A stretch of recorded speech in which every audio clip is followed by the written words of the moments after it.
Okay, this week we are going along still with our Elm Street theme. Now, this week we decided for paranormal, we were going to watch a few different paranormal investigations from some teams that we're not actually completely familiar with, but we're going to say that we're going to let you know what they found. And I think it was pretty interesting, actually, all the way through. Now, the school that they have investigated is Grafton School. It was built in 1935, and it was a school from 1936 to 2005, and it had approximately 200,000 kids go there. It's 65,000 square feet. Now, in 2008, the school closed because from 2005 to 2008, the owner was actually trying to repurpose it, get it fixed up, but he decided that he could not. In 2009, he sold it to the new owner, Carly. She has been planning to fix it up and for arts and crafts, but I'm not sure if she is going to be able to do so. We'll see in the future. She did say that she knew that this school was haunted from the moment that she pulled up and the windows would be open, and she had closed them before. Now, Tri-C Ghost Hunters Greg, he has really got a lot of activity in here, and he has seen shadows in the hallway by the kindergarten room. The main man in the gym, he goes up and down the stairs. The windows, of course, it opened just like Carly said. In the cafeteria, the door's shut and there's lots of whispering, and that seems to be a big theme going through this school. There's lots of whispers and lots of noises. On the second floor band room, they hear the piano playing. And in the front of the school, there's been a man in a fedora scene. They also do have an antique room as well. And there has been a woman apparition seen in there, and SB. I can't read your writing. I'm sorry. That's okay. So in the it's okay. In the antique room, they saw a woman's apparition, and then they got a woman's voice on the SB7. Okay, that makes a lot more sense. Okay, and then the basement, they had a lot of rushing and then walking around going through, which, like we've seen, that is something that a lot of shuffling, a lot of walking, and I think it's a great location. I would love to get there. Same. And the reason why this one kind of falls into the whole Elm Street thing is because it's on Elm Street in Ohio. Right. Yes, yep. Most definitely. I watched a few shows, and Amy and I both watched one of them.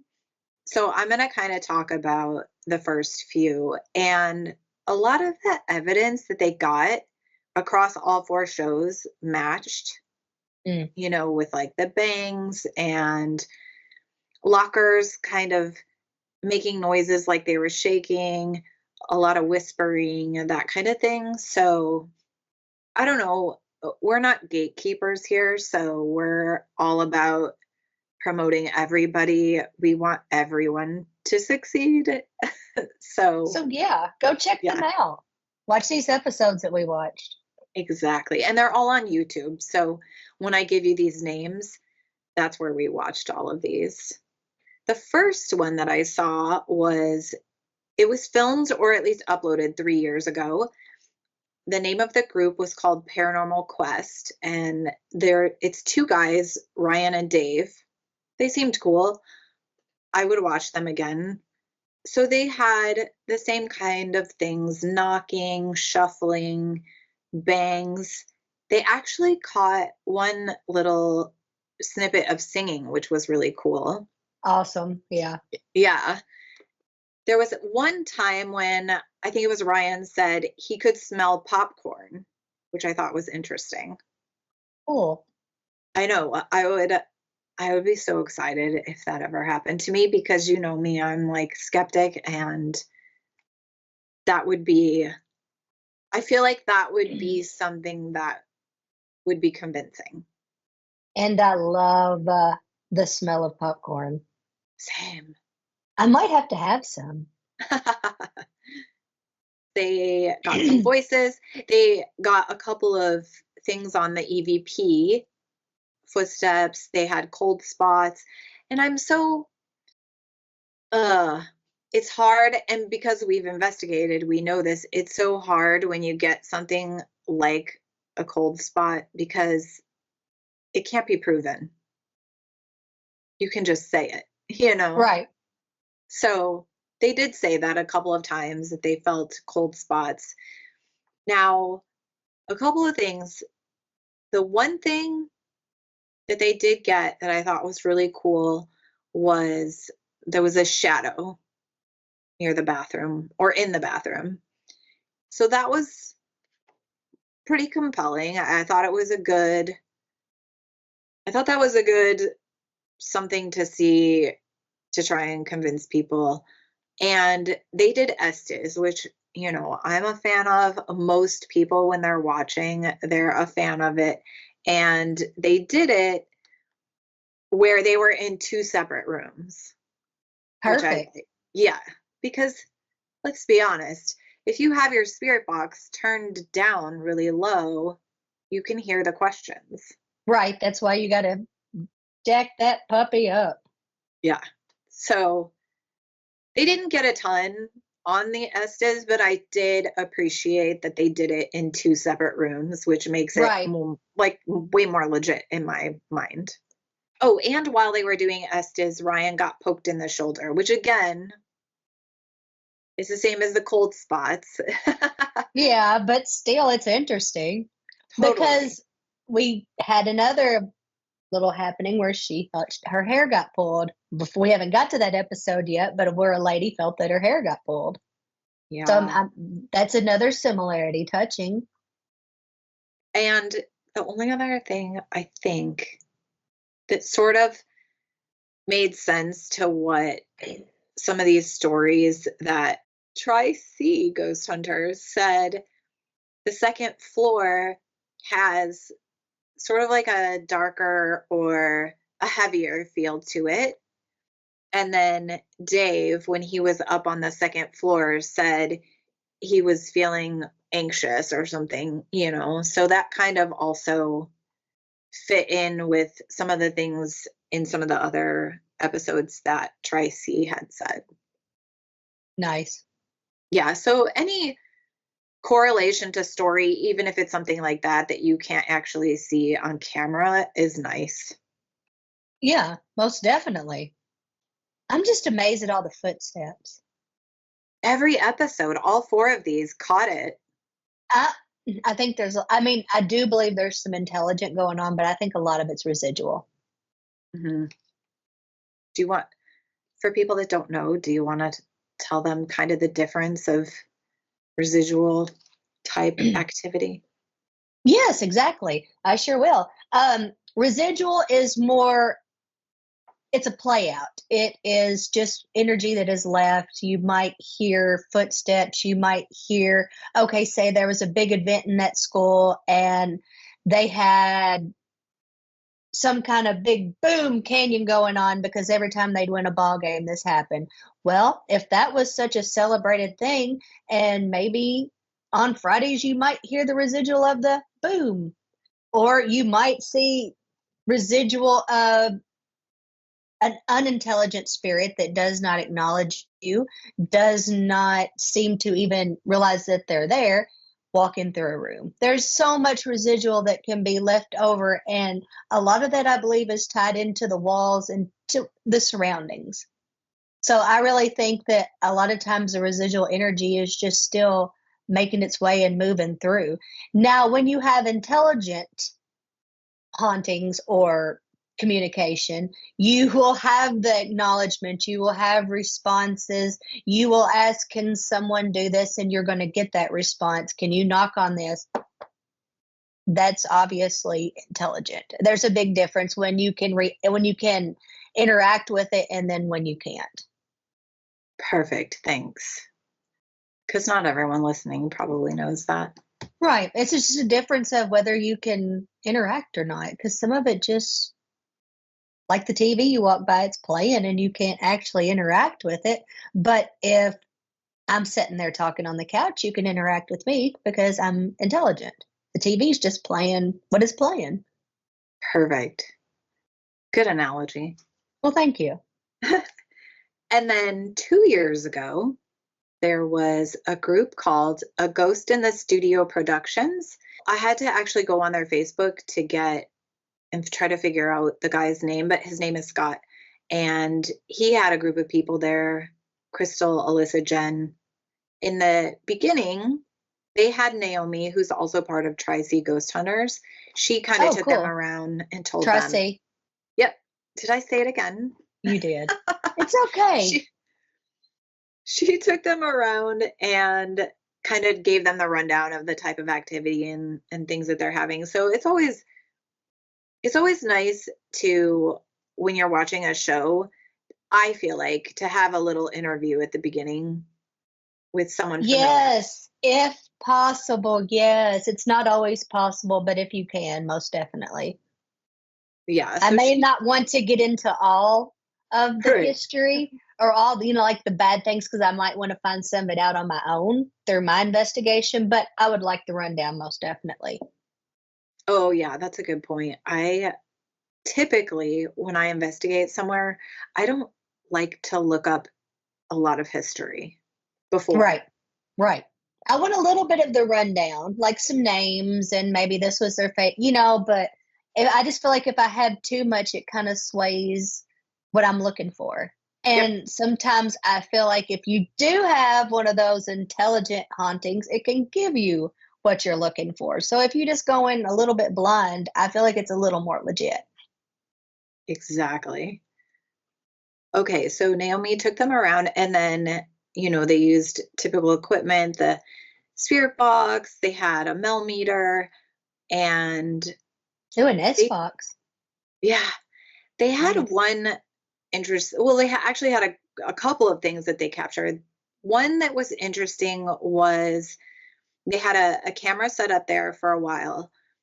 It shifted, like the camera shook a little, and no one was Cool. there. Yeah, so Cool. Yeah. that was interesting. Their millimeter would go off, which some millimeters just read electromagnetic frequency and some act like a REM pod, and theirs was kind of doing both. But the coolest thing about their whole investigation was they caught a very solid black figure that came into a doorway and then walked away as they were walking by it, and they caught it on camera. Nice. Yeah. Nice. It's so frustrating when something happens and your You camera don't get it on camera. Yes, so they actually got it, which was cool. And then they had this piece of equipment that I have not looked up, but I 100% am going to. They called it a boo tube, and it was really cute. It looked like this tiny little TV, maybe like 6 inches by 3 inches or something, and it had little legs just like an old TV. It acted like a spirit box, but it also had video. Not the video never did anything, so I'm not really sure how the video works, which is why I want to look that piece of equipment up. But they got a lot on there. It was pretty talkative on the boo tube, and I just wrote down a couple of the things. Scott had said, "What's one of our names?" And it said Scott, and then he said, "Can you say Crystal?" And it said Chris. And then another thing, I think it was Crystal, said, "I'm going to go get pizza." And then it said pizza. Cool. Who doesn't love pizza? Yeah. It also said, "Fuck you, now get out." And that was about the time to leave that area. Yeah.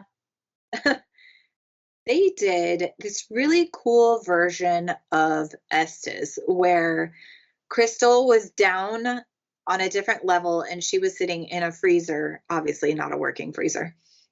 Scott was upstairs. He was asking questions, and it kind of reminded me somewhat of, remember when you and I did at the Bell? I think it was the Bell. Yeah. Was it? Yeah. Where you and Trinity went off and wrote answers that you were hearing, and I Yes. was asking questions and writing down the questions. Yeah. It was similar to that, except Crystal in the freezer was writing down the responses, and she was using the boo tube. Oh, nice. So it wasn't automatic writing. It wasn't what she was hearing in her head. She was listening to the boo tube. Got you. So Scott was on a totally different floor, asking questions, writing them down. And then at the end, they came together. And Did any of it line up? a couple of things. The best one was, at one point, she had said that something touched her, and she said, "Go touch Scott's neck." And she wrote it down. I kept getting touched, so I told it to go touch Scott. And then Scott in the gym said, "Something touched my neck." Nice. Yeah. Nice. That was the best one that lined up. And there were a couple of other things, but that was pretty cool. Yeah, that's nice. I just liked the difference in how they did it, where she used it because she was far enough away, she could have it playing out loud. That way everyone can hear. Right. You didn't have to just go off of, well, what she's saying, because that can be debated. That I love Estes with the spirit box, but I mean, let's all go ahead and say that, yeah, you can make it if you needed to, which would be ugly. I don't know why anybody would, but I like the idea of having a device that you could hear out loud. Right, because then we can all hear it too. Right. Yes, 100%. So I think that was pretty much all I wrote down from their investigation. I want to check into the boo tube, and their version of Estes was really cool. I liked it a lot. Yeah, I'm interested. Most definitely interested in the boo tube. And I just liked their video. They did a good job. I would definitely watch them again. And then the third one that I watched, it was also 2 years ago. And this one was really short, and it didn't have a lot of cuts. It was kind of one main video of them in the hallway on the first floor, and then a second video of them in one of the classrooms. However, it was short, 20 minutes.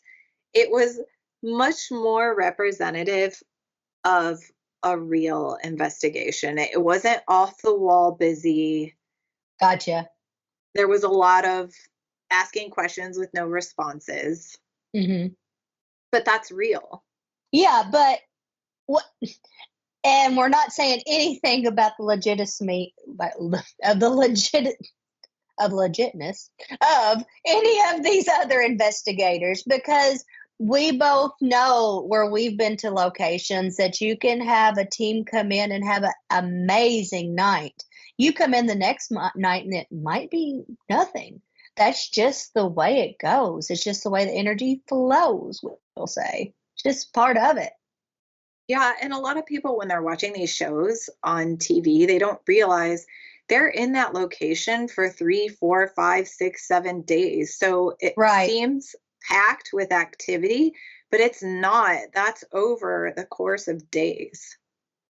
I get way more time, some of them, on the TV shows than I get, and I'm jealous. I would love to have that much time at a location. Yeah. That's awesome for them. Well, so this group is called Restless Spirits Paranormal. It was a guy and a girl. Jim and Cindy were their names. Like I said, it was a shorter video, 20 minutes, so it's an easy watch. And the things that they got, they did get this really cool, at the very beginning, this really cool white light anomaly that kind of almost looked like a feather coming down and towards the camera. Oh, wow. And I'm so on the fence about orbs. I feel like, this is going to be dramatic, I feel like 99% of orbs are bugs or dust or something. I agree. I have only caught one that I can say was a genuine orb. I truly believe I've only caught one. I think because of the shape of it, it was definitely something off. Interesting. Yeah. And then they got, the bangs and things like that. And their tripwire went off, which was cool. The whole thing, and it went green, which is a strong hit. Oh, nice.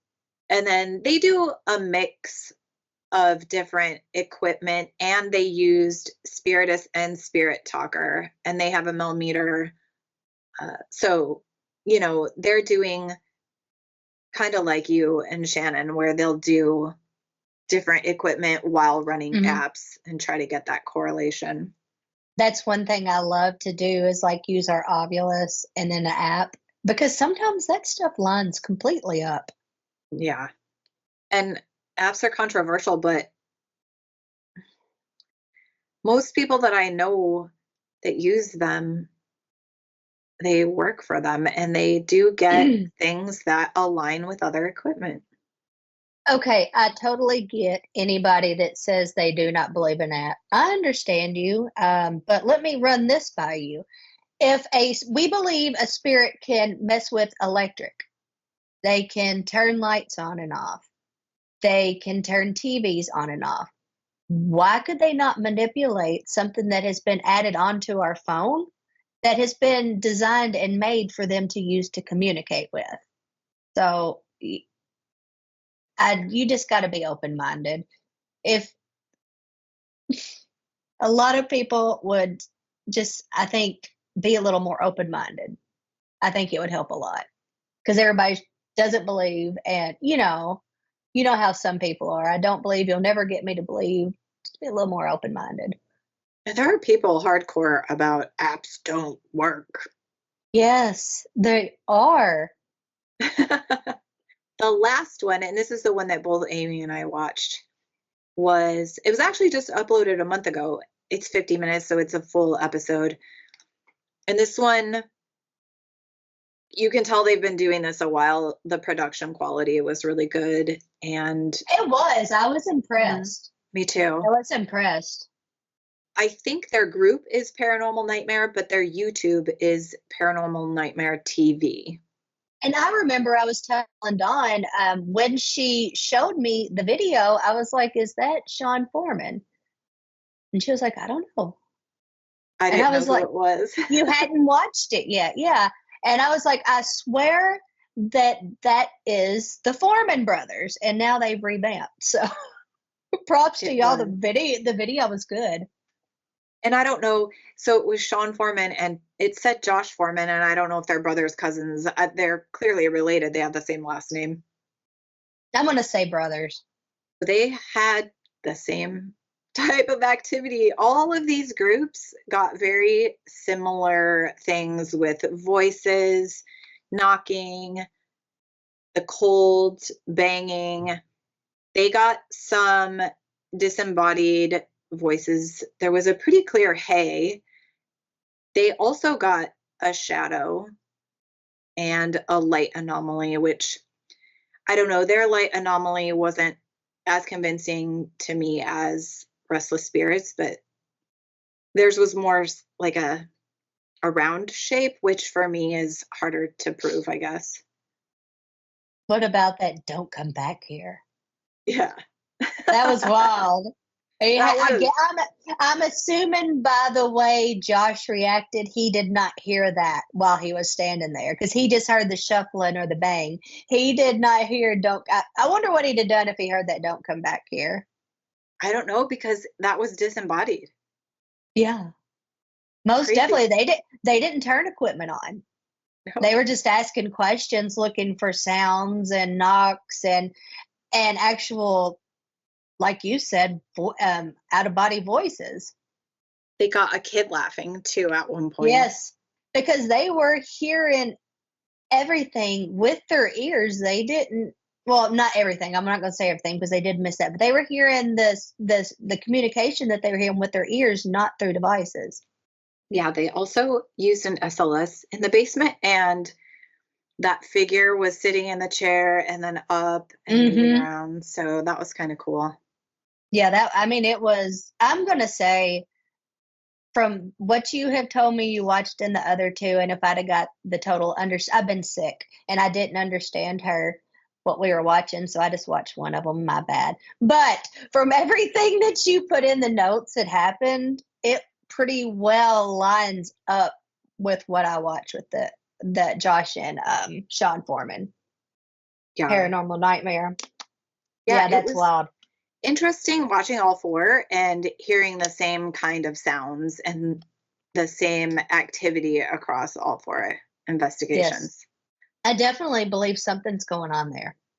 I know I want to investigate there. It's by Carly, Cleveland. not too far from me. Few Not too hours. far from me when I'm in Toledo. Nope.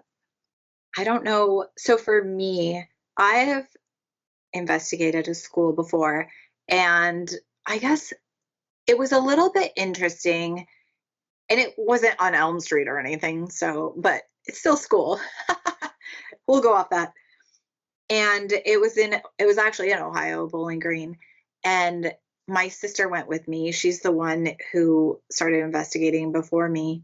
And I met up with Jeff and this team that would consistently work at that school and investigate. We had a medium, Adam, who was really nice. We got to this investigation, and not too long into it, we're in, there is sort of an Elm Street connection. We were in a boiler room. Oh, okay. So it wasn't on Elm Street, but we had a boiler room. So we were down in the boiler room. The medium, Adam, was saying that there was a black creature type thing that would walk on the walls and the ceiling, and that there was some native activity there as well. Mm. And my sister got sick and left me there in the boiler room. She got sick and was like, okay, I have to go home. How'd you get home? She made my nephew come pick me up at 2 in the morning or 3 in the morning, whenever we finished. But she left me high and dry with a bunch of people I don't know. That's hilarious. Yeah, but she got like It was too much, I guess, the energy. she got nauseous. Yeah. Yeah. And so she left, and then we went upstairs, and Jeff, who's a very seasoned investigator and investigates that building regularly, he threw up and he had to leave. Wow. Now, did Yeah. you get nauseous during it? No. Interesting. I think, do you think I don't get those sensations because I'm such a skeptic? Maybe. I don't know. I don't know. That's a possibility. Yeah. But we had a good investigation after they left. I mean, there was just a few of us left, but they had a lot of equipment, and Jeff left his equipment for us to use. So we had an EDI and some other cool pieces that I don't own. So that was at least good.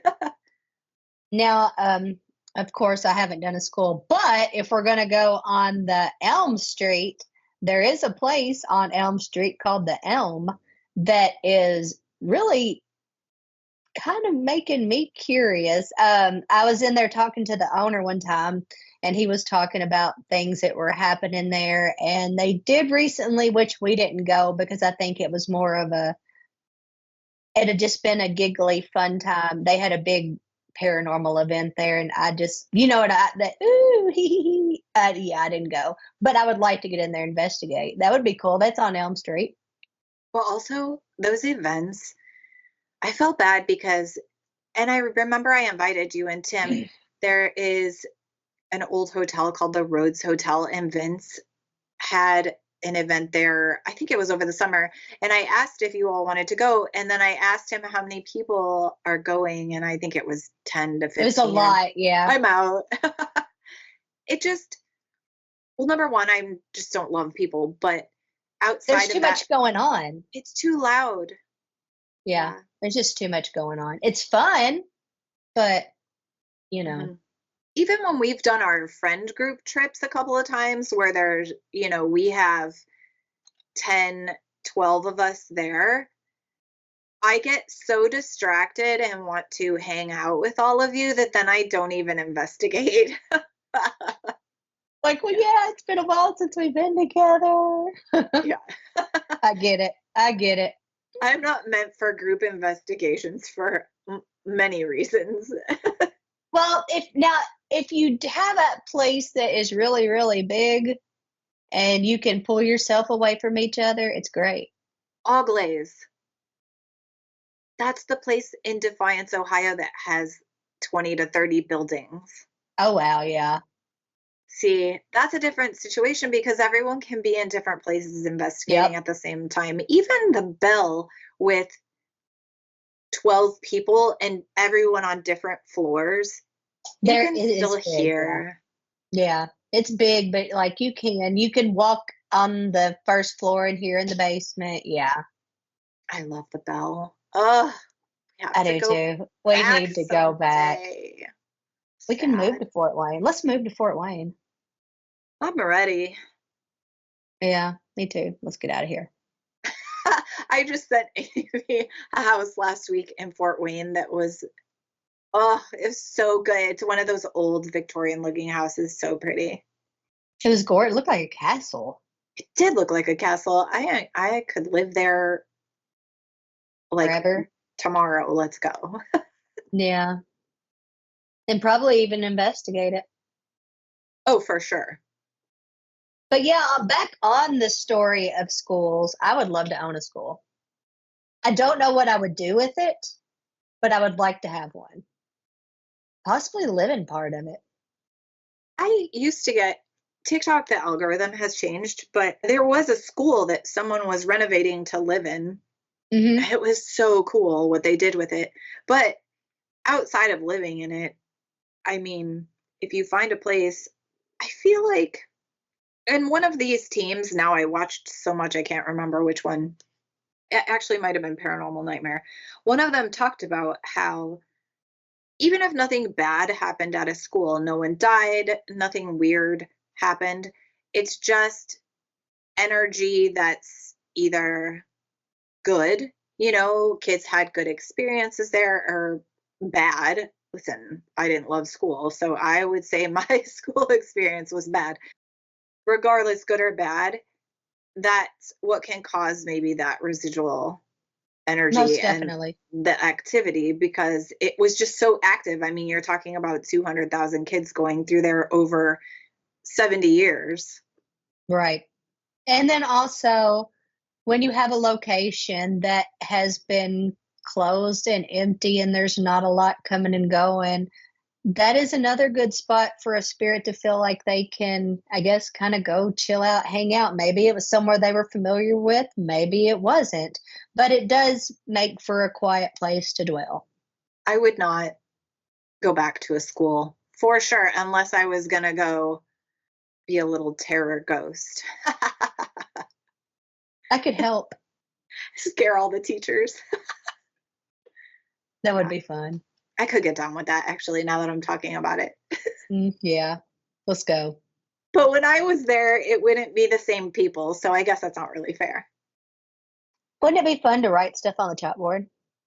Oh, yes. Or if you're in an area where it gets cold and the windows steam, write something on the windows. It'd be cool if you could get them to communicate with you. Did you die here? No, with chalk. And then wipe it off with your arm. Oh my God, I want to do that. That would be fun. Yeah. I'm going to do that to you Okay, perfect. I'll bring the chalk. because I'm But no, 97. yeah, I really do.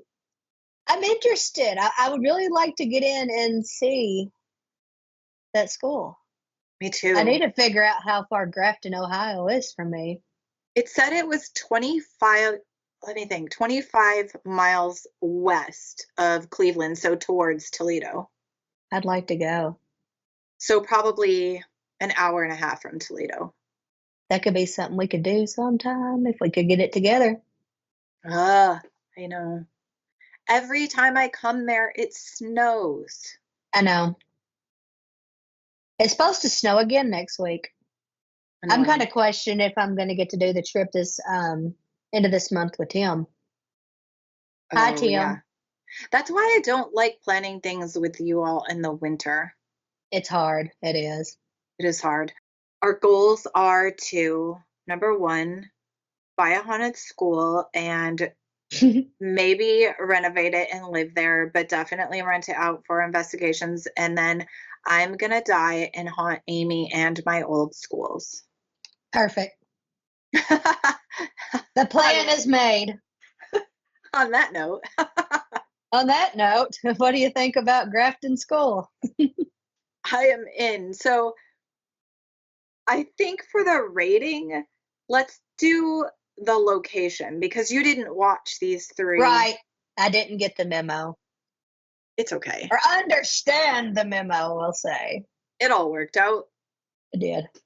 So we'll rate the activity and the school instead of any of these individual groups. Perfect. Well, 1 to and 10? I guess, yeah, 0 to 10. 0 to 10. I forgot we go down to 0 now. I don't think we'll ever use that, though. This location has me interested. Shoot. I'm going to rate it 8.5. Or always so either same or so close. I was going to say 9 only because it piqued my interest that all 4 of these groups got similar activity. Yes. Now I'll probably give it a 10 if I get a chance to go. Right. Yeah. I want to be there. Me too. How do we make it happen? We have to. Carly, reach out to us. Well, so take our hand and we'll come see you. Yes. If there are any groups listening to this that want to investigate the Grafton School, if you find Tri-C Ghost Hunters, they have a website and probably social media. You can reach out to them and they have the pricing and everything on their website. So you can just go contact Greg or Naomi or anyone and they can get you hooked up with a date. All right. So kind of date we need. Oh, I would love it. I need someone to poke my shoulder while I'm doing Estes, so I believe. I'm waiting. One day. It'll happen. But not too hard because I've had a major shoulder surgery. Yeah. Just a little tiny touching that I can tell. It wasn't in my head, but didn't hurt me. We're disabled around these parts. Correct. So not too hard, Ghost. Not too hard. Gotta watch my back. Correct. And my neck now. So yeah. Good times. Great times. All right. You know what we're going to say now? Meet back here in a week. We'll talk to you then. Bye, everyone. Bye, guys.